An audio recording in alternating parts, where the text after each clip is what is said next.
Las soluciones que ha traído la guerra siempre han girado alrededor de dos factores, uno interno y el otro externo, que operan en el mismo sentido. El factor interno consiste en la influencia ejercida sobre las pulsiones malas, digamos egoístas, por el erotismo, la necesidad humana de amar en el sentido más lato, por la injerencia de los componentes eróticos. Las pulsiones egoístas se transmudan en pulsiones sociales. Se aprende a apreciar al ser amado como una ventaja a cambio de la cual se puede renunciar a otras.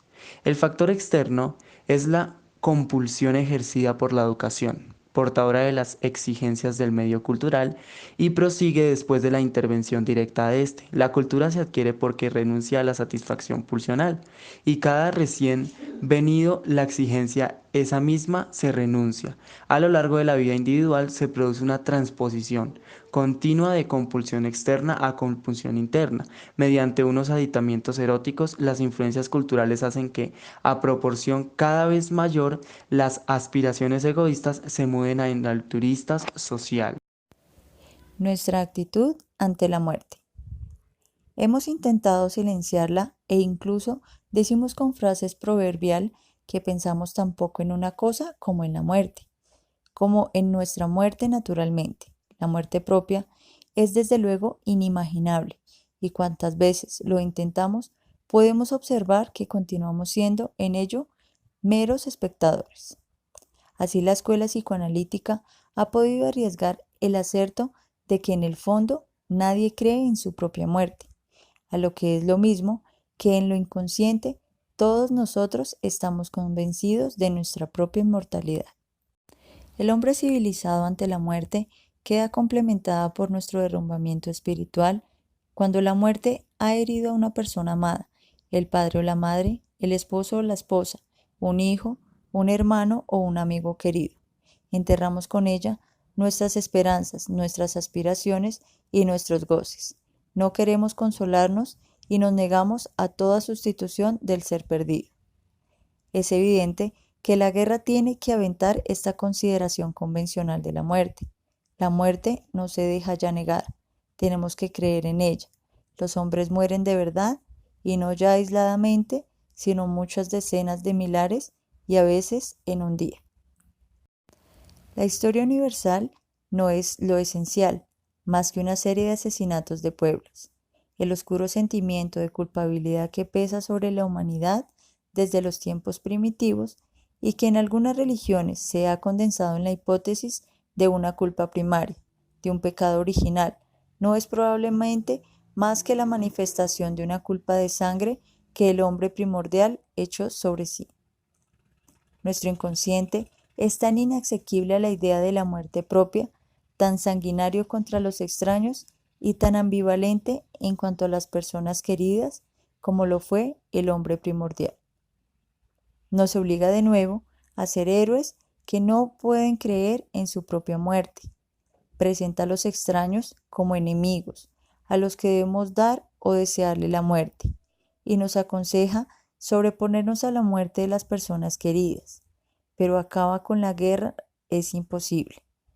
Mientras las condiciones de existencia de los pueblos sean tan distintas y tan violentas, las repulsiones entre ellos tendrá que haber guerras.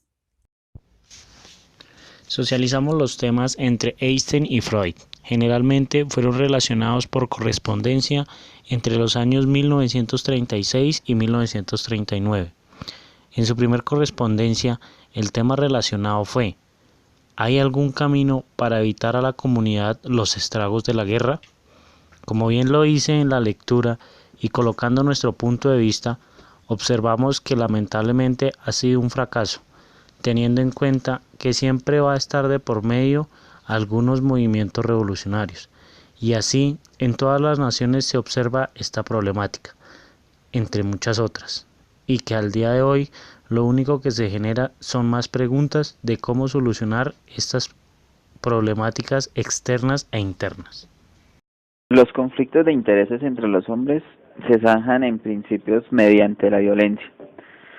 Al comienzo se utilizó la fuerza muscular, la cual fue sustituida por el uso de instrumentos como armas, y quien tenía acceso a las mejores armas tendría la opción de eliminar al contrincante y pues de hecho ganar la guerra. Se observa una condición psicológica que es la unión de las personas, que debe ser permanente y duradera para poder alcanzar el doblegamiento del enemigo. En el proceso se repite una y otra vez, eh, eh, siendo así que quien tenga más armas, sea más fuerte que el otro, podrá dominar, y de acuerdo a eso hacen sus leyes para someter a los más débiles.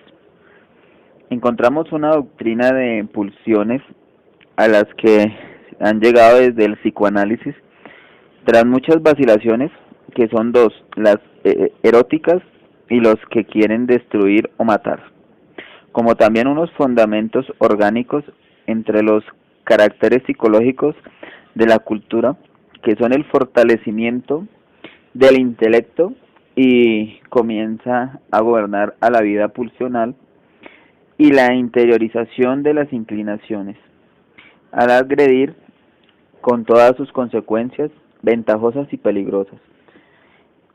Para finalizar, se hace una invitación para tener una aptitud más pacifista, con el fin de trabajar en el desarrollo de una cultura y en contra de una guerra.